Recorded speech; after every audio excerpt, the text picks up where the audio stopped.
I would say that Philo has really doubled down on our mission to provide all of the things that audiences love about watching their favorite TV in a simple, affordable, streamlined way.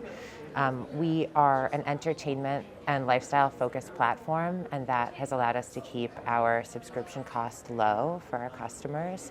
We've also been adding a lot of new content to the platform, including premium fast channels that are curated and aligned with the type of content that our audiences love, as well as additional subscription services like AMC Plus. And personal anecdote, one of my best friends, I found out years after I started working at Philo, had been a subscriber for years because she doesn't care about sports, but she does care about being able to watch RuPaul's Drag Race in the most affordable way. So, the streaming landscape continues to evolve to this day, as we've seen, and we continue to see demand for a premium, affordable lifestyle and entertainment live streaming package. Maintaining a positive viewer experience is crucial in ad-supported streaming environments. How can you balance the integration of ads with content to ensure minimal disruption and maximum engagement? So, the user experience is core to everything we do. We think about it in terms of every decision that we make. It's what keeps our customers coming back to watch content on the platform. I think that because we are a live linear streaming environment, that audiences are used to seeing ads in that context. We've also seen numerous studies, from Gartner and Nielsen that show that not only are audiences willing to pay to access the content that they want to in an affordable way, but also that increased relevancy helps, make that experience more engaging and drives better results for advertisers in terms of, brand recall and intent to purchase. And so we've really leaned into tools that help us make the advertising environment as engaging as it can possibly be. And that includes everything from deduplication, which means that we're making sure that audiences aren't seeing the same ad too many times in a row, to personalization, which allows us to show ads that are more relevant to the specific household that's watching in a privacy-compliant way. And if you think about it, it makes sense, like showing ads for baby food to a new mom or showing ads for the latest horror movie to people who are watching AMC thrillers.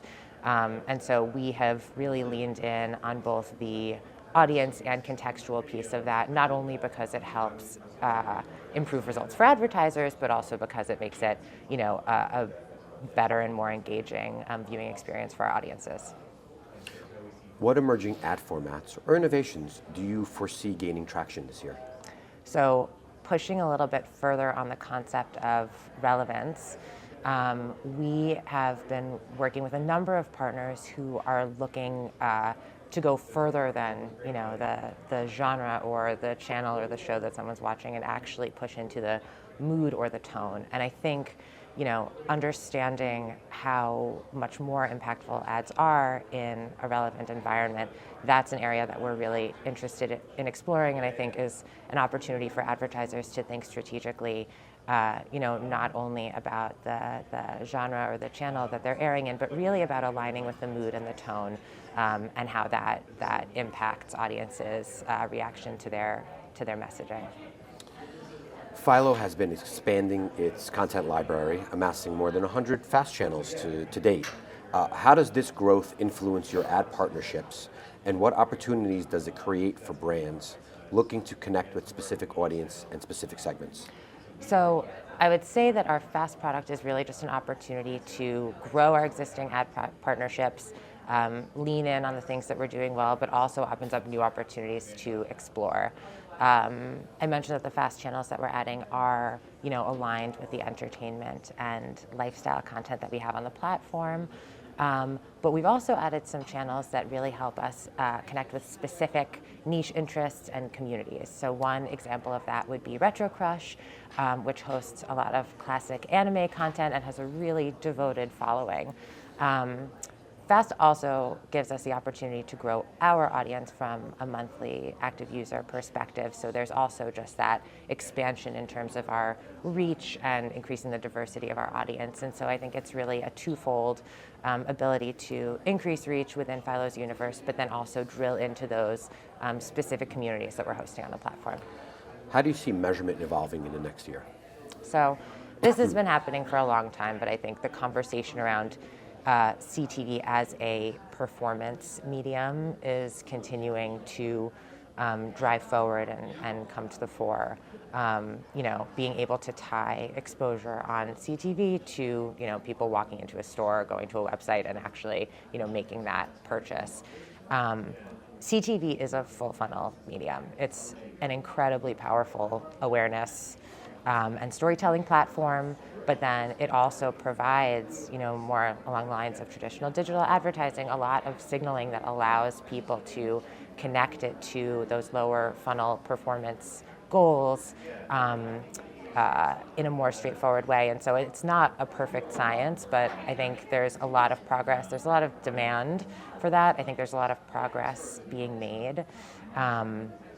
And it's exciting to think about advertisers using CTV in multiple ways. You can be running campaigns that are more awareness-driven or more performance-driven within the same brands, and I think that's a really exciting opportunity. What advice would you give advertisers looking to maximize their ROI in CTV in line with this measurement? Yeah, so I think, every advertiser, every brand, every campaign is going to have different goals.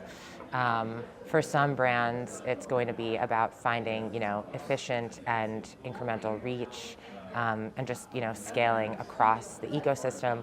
For some advertisers, it's going to be about connecting with those harder to reach, really niche audiences.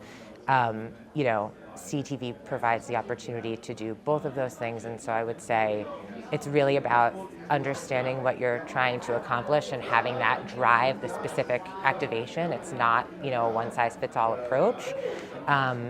And then working with partners to leverage the tools that they have to enable those types of activations. The thing that I would say is that, the audience has moved to CTV, the eyeballs are there, the scale is there, the access is there. And so, every brand should be advertising in CTV in some way at this point.